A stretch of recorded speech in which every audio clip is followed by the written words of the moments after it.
Après octobre 1528, donc c'est l'entrée de l'Algérie dans le cycle du FMI, de la restructuration, des programmes d'ajustement structurel, des programmes de stabilisation.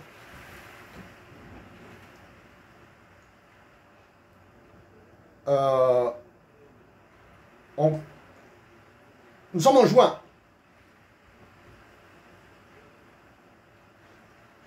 Nous sommes en juin. En juin 92, c'est l'homme qui a tenté de sauver l'Algérie. Ou du moins, de faire ce qu'il pouvait pour l'Algérie. Mohamed Boudiaf qui a été assassiné. Nous sommes en juin. Nous sommes aussi en juin. La commémoration de l'assassinat de Lounes Matoub en juin 1996. Lounes Matoub, en plus d'avoir été assassiné en juin 1996, il continue d'être... Il est victime d'un assassinat continu.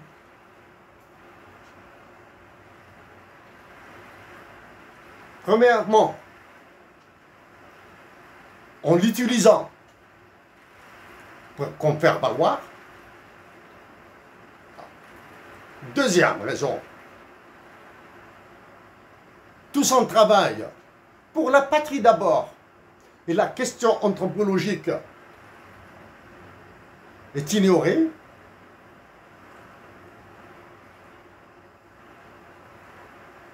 Troisième raison, son assassinat est demeuré impuni à ce jour, comme les assassinats d'octobre 88, les tortures d'octobre 88. Qu'est-ce qui se passe en juin de 2022 en Algérie? Globalement la même chose qu'octobre 88, que juin 92, juin 96, pour le Lounes Matoub. Reste 2001.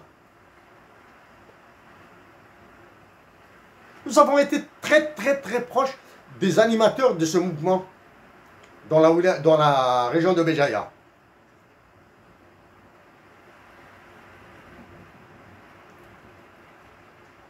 Les revendications des manifestants à partir d'avril 2001, après l'assassinat de Garmah Massinissa à Douala,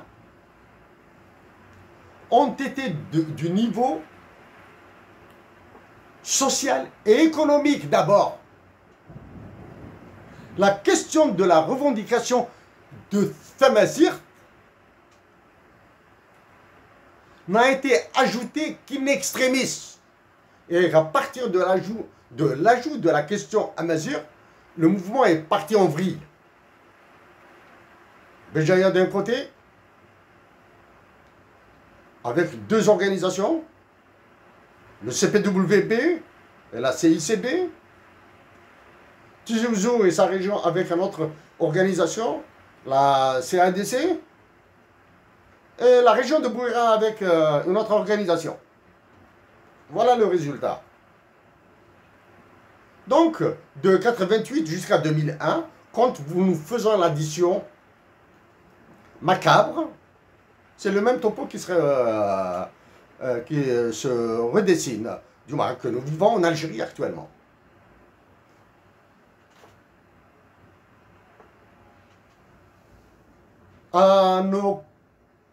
Ce que nous dirons maintenant est valable pour toutes les régions de Tindouf, de Tamanrasset, dans les Aurès, c'est valable. Hein. Il concerne la région de Béjaïa. Et cette fameuse mine dite de Terramine. Nous connaissons très bien Ouadamezor et toute sa région. À nos chers compatriotes de Ouadamezor et à nos chers compatriotes d'Algérie et à tous les compatriotes d'Afrique du Nord, du Mali et du Niger et du Tchad surtout, Mali et Niger, nous allons fournir quelques indications. Elles seront valables pour les Nigériens et les Maliens. En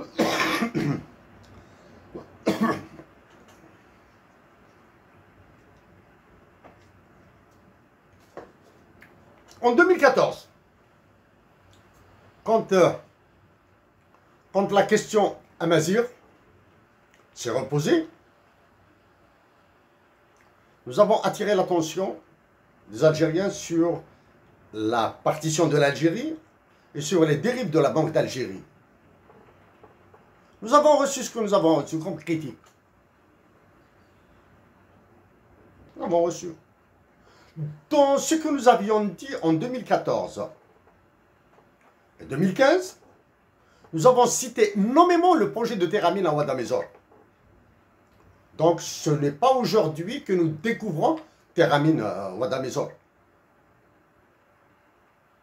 Nous avons soulevé cette question des ressources naturelles et de l'environnement auprès du secrétaire général des Nations Unies, du président de la Banque mondiale de l'époque, de la directrice générale du FMI de l'époque.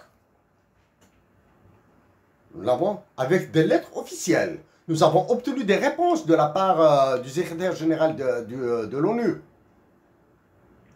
en demandant à la Banque mondiale de dépêcher des missions d'évaluation, des missions d'études pour les projets de catégorie A et missions d'évaluation pour les projets de catégorie B qui concernent cet extractivisme du diable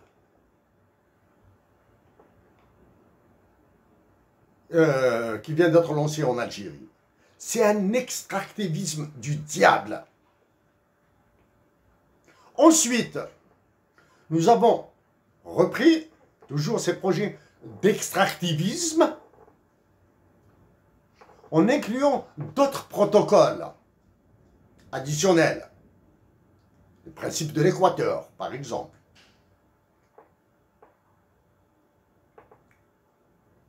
Récemment, après les incendies qui ont ravagé toute l'Algérie, et seuls les incendies qui ont ravagé la Kabylie sont mis en exergue. Nous avons proposé un plan de relèvement précoce pour toute l'Algérie. Un plan de relèvement précoce post-incendie. Et pour le faire, nous avons sollicité l'aide et les conseils de notre professeur de management à HEC Montréal. Bon, il y a longtemps, bien sûr. Nous avons reparlé de ce projet. Chers compatriotes de Ouadamezor, c'est valable pour l'Ouest et le Sud. Si votre réaction est compréhensible et salutaire, vous risquez d'être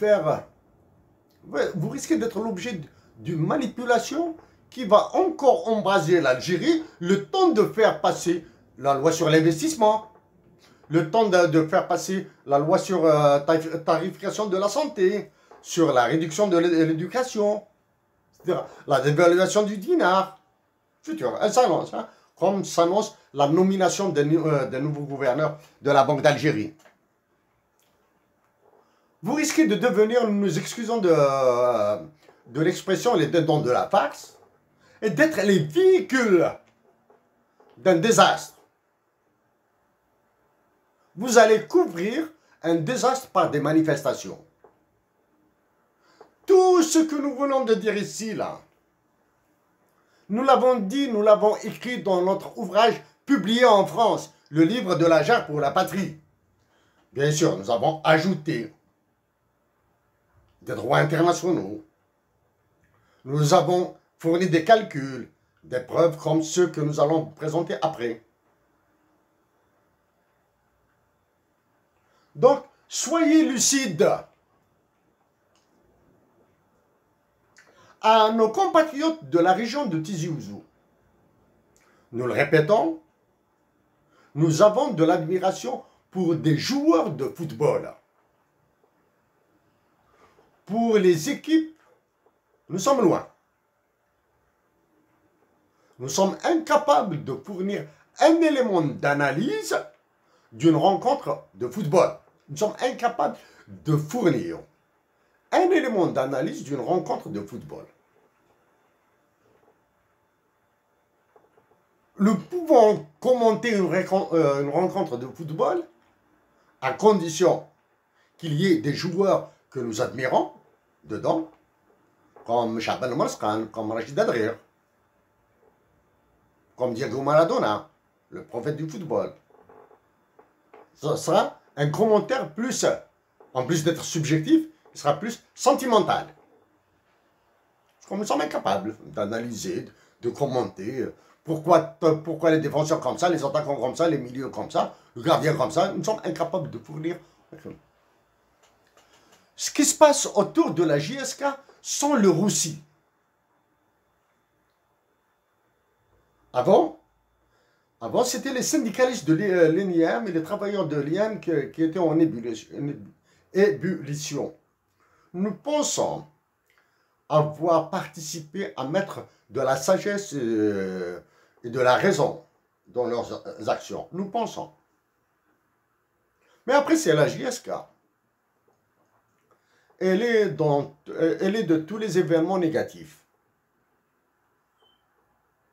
Nous attirons votre attention que pour embraser encore plus la Yougoslavie, des mafias de toutes les parties qui s'affrontaient en Yougoslavie ont manipulé les spectateurs du partisan de Belgrade et de l'Étoile Rouge de Belgrade, des leaders, des mafieux, qui est envoyé dans les stades pour manipuler les spectateurs et les contrôler dans les manifestations de rue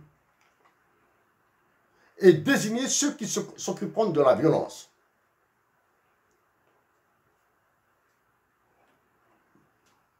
Les rencontres de football de la JSK, nous ignorons la fin du championnat, nous ignorons tout du championnat national de football, et même d'ailleurs dans le monde.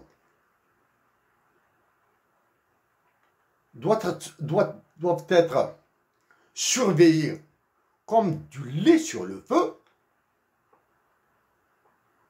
Et nous demandons dès à présent à l'état-major de l'armée d'éviter toute manipulation des spectateurs et d'éviter à ce que et d'empêcher les autres de manipuler les spectateurs. Parce que ce à quoi vous avez consenti, la vente de l'Algérie, la prédation de l'Algérie, votre peur de l'Occident,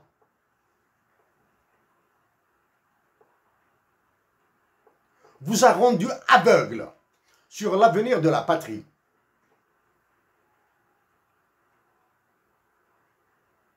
Sur ce point, nous sommes à ce jour surpris par l'absence